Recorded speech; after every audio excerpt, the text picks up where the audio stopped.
10 signs your quiet coworker is actually a secret millionaire. There is someone at your job right now who is quietly, completely, almost invisibly wealthy. Not the guy who talks about his bonus every chance he gets. Not the one who just leased a new BMW and made sure everyone in the parking lot noticed. Not the one who drops brand names into every conversation like punctuation. Not him. The one I'm talking about is quieter, easier to overlook. The kind of person who blends so completely into the background of your workplace that you've probably walked past him 100 times without a second thought. He brings his lunch. He drives something sensible. He doesn't talk about money, ever. He asks more questions than he answers. He leaves meetings without needing the last word. And he has more money sitting in investment accounts right now than most of your entire office will earn combined over the next decade. You've seen this person. You might work next to this person. You might have eaten lunch with this person without ever knowing. Today, we're going to talk about the signs, the quiet, subtle, easy to miss signals that someone around you has built real, serious, lasting wealth and chosen to say absolutely nothing about it. And by the end of this, you might start looking at the quiet ones very differently. Let's go. Why real wealth stays quiet, the foundation. Before we get into the signs, we need to understand why genuinely wealthy people hide it in the first place. Because it's not obvious. It's actually counterintuitive. Most people assume that if they had serious money, they'd want people to know. The house, the car, the vacations posted online, the subtle flex worked into casual conversation. But here's what actually happens when people accumulate real generational wealth. Not lottery ticket wealth, not inheritance wealth, but built from disciplined wealth. They stop needing external validation entirely. Think about it this way.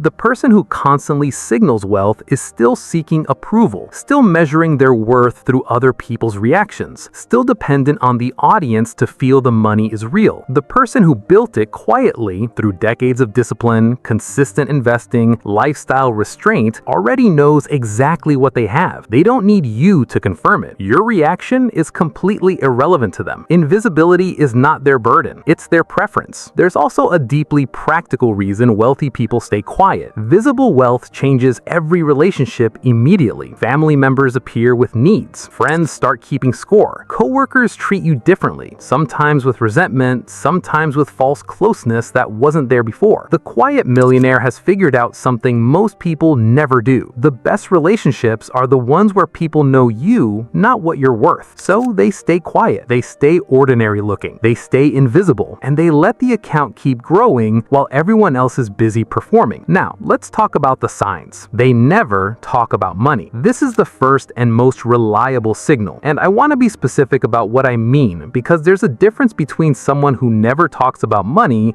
and someone who occasionally avoids the topic. The quietly wealthy person does not talk about money in any direction. They don't complain about being broke. They don't brag about doing well. They don't mention their salary, their investments, their savings rate, their rent, their mortgage, their car payment, or their financial stress. Money as a topic simply does not exist in their conversation. When the group starts discussing salaries, they listen. When someone complains about being short this month, they nod sympathetically without offering their own financial status. When someone asks directly what they make or how they afford something, they redirect with a smile and a subject change so smooth you almost don't notice it happened. Compare this to someone who is actually struggling financially, who talks about money constantly. The stress of it leaks into every conversation, and compare it to someone who is newly wealthy or wants to appear wealthy, who brings it up deliberately and repeatedly. The truly wealthy person has no financial anxiety driving them to speak, and no ego need to drive them to perform. So they say nothing. And that silence, that complete, comfortable, unbothered silence around the topic of money, is one of the loudest signals of all. Their clothes are quality, but never flashy. Pay attention to how the quiet coworker dresses. Not what brands they wear, not how expensive things look, but the quality and the consistency. Genuinely wealthy people tend to dress in a very specific way that's easy to miss if you don't know what you're looking for. Everything fits perfectly, not expensively, perfectly. The clothes are well made, well maintained, and completely appropriate for every situation without ever trying to impress. No logos visible, no obvious luxury branding, no outfit that's clearly designed to communicate a price tag. Just good clothes, quietly good. The kind of quality that you might notice without being able to explain exactly why. There's a concept in fashion that old money families understand instinctively, and new money often learns the hard way. Logos are for people who need others to do their signaling for them. The person who built real wealth over decades doesn't need a logo to tell you what they're worth. They already know, and they genuinely don't care if you know. So they wear something well-made that fits well and communicates absolutely nothing about their bank account. And somehow that restraint reads as more sophisticated than anything with a visible brand ever could. They ask questions and almost never give opinions. Watch how the quiet coworker operates in group conversations. They ask questions, genuine ones, follow-up ones, the kind that show they were actually listening to your answer before they form the next question. And they're remarkably slow to offer their own opinions, especially on topics where opinions are easy and cheap. This is not shyness. Shy people are uncomfortable in conversations. The quietly wealthy person is completely comfortable. They're just choosing to listen rather than speak. Here's why this matters financially. The habit of asking questions before forming opinions, of gathering information before acting, is the same habit that keeps someone from making impulsive financial decisions. It's the same habit that made them research before investing, that made them wait before buying, that made them think before committing. The talker in the room is processing out loud. The listener is processing internally and usually arriving at better conclusions. Warren Buffett, one of the richest people in human history, is famously quiet in social settings, known for asking questions and listening far more than speaking. This is not coincidence. The discipline of listening before speaking and thinking before acting is the same discipline that builds wealth quietly over decades. When you meet someone who is genuinely more interested in your answer than in giving their own, pay attention. That quality of attention is rare, and it usually comes with a very healthy bank account attached. They drive something sensible and don't apologize for it. The car is always the most revealing signal, not because wealthy people always drive cheap cars, but because of the relationship they have with whatever they drive. The quietly wealthy coworker drives something sensible, maybe a few years old, clean, reliable, completely unremarkable in a parking lot full of cars. And here's the thing that gives it away. They have absolutely zero discomfort about it. No jokes about needing to upgrade soon, no explanations about why they haven't gotten something nicer, no self-depreciating comments designed to get ahead of what you imagine you're thinking. Just a car that gets them where they're going, that they have no emotional relationship with whatsoever. Compare this to someone who is financially stretched by their vehicle, who mentions the payments, who is sensitive about comparisons, who needs validation that the choice was worth it. Or compare it to someone performing wealth, whose car is the centerpiece of their identity and the first thing they want you to notice. The truly wealthy person sees a car as transportation, full stop, because they figured out something that takes most people decades to learn, that a car is the single worst financial decision most Americans make repeatedly throughout their lives. A vehicle loses value the moment it leaves the lot. It costs money to insure, maintain, and fuel, and it signals absolutely nothing real about the person inside it. The quiet millionaire understood this early, bought sensibly, invested the difference, and now has a portfolio that grows faster every month than most people's cars lose value every month. They never participate in lifestyle competition. Every workplace has it. The unspoken competition, the vacation one-upsmanship, the house upgrade announcements, the restaurant name-dropping, the subtle but relentless social performance of keeping up with and ideally staying ahead of everyone around you. The quietly wealthy coworker doesn't play, not because they can't afford to play, because they genuinely don't want to play. When someone mentions their new kitchen renovation, the quiet one asks a polite question and moves on. When someone describes their resort vacation, the quiet one listens warmly without needing to counter with their own travel story. They're completely immune to the social pressure that drives most people's financial decisions. And this immunity is not something they perform, it's something they genuinely feel. Because here's what years of building real wealth does to your relationship with lifestyle competition. It makes the whole game feel completely pointless. When your investment account generates more money passively every month than most people spend on their lifestyle upgrades,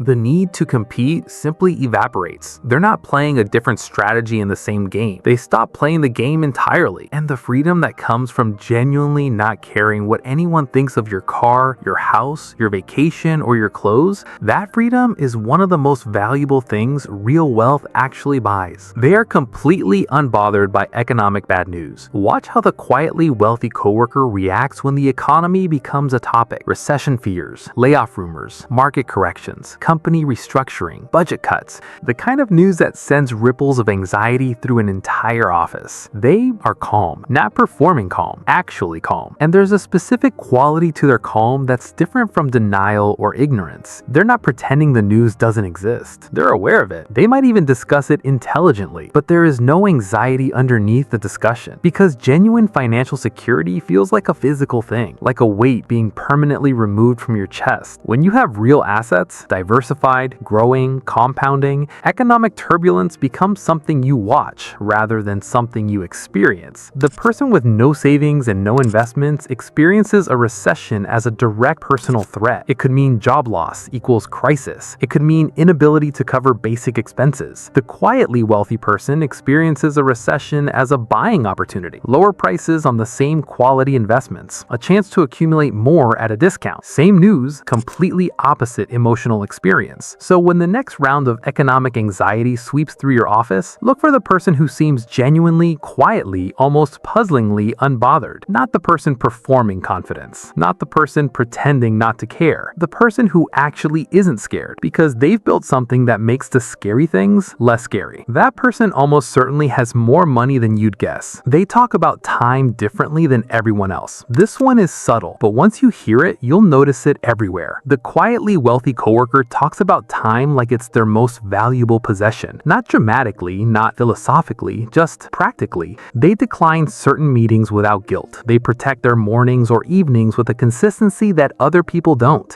They are remarkably clear about what they will and won't give their time to. And they never, almost never, complain about not having enough time. Because people who have built real financial security have usually done so in part by developing an extremely healthy relationship with time. They understand at a level most people don't, that time is the only resource that cannot be recovered, replaced, or purchased. Money lost can be rebuilt. Time spent cannot be retrieved. So they guard it, quietly but firmly. You'll also notice they don't talk much about being busy. Busyness is often performed, a signal of importance, of demand, of worth. The truly wealthy person doesn't need busyness to signal value. They do what matters, they protect what they love, and they are completely comfortable saying no to everything else. That relationship with time, that quiet, firm, unapologetic protection of it is almost always connected to a deeper understanding of value that extends directly into how they handle money. They show genuine curiosity without needing to appear smart. The secretly wealthy coworker asks you about your weekend project, about the book you mentioned, about how your kid's season went, and they actually remember your answer the next time they see you. This genuine curiosity, directed outward consistently without any apparent agenda, is one of the most underrated signs of someone who has built real security. Here's why it matters. Insecurity, financial and otherwise, is self-focused. When you're anxious about money, about status, about how you're perceived, your attention is constantly directed inward, managing your image, controlling how you come across,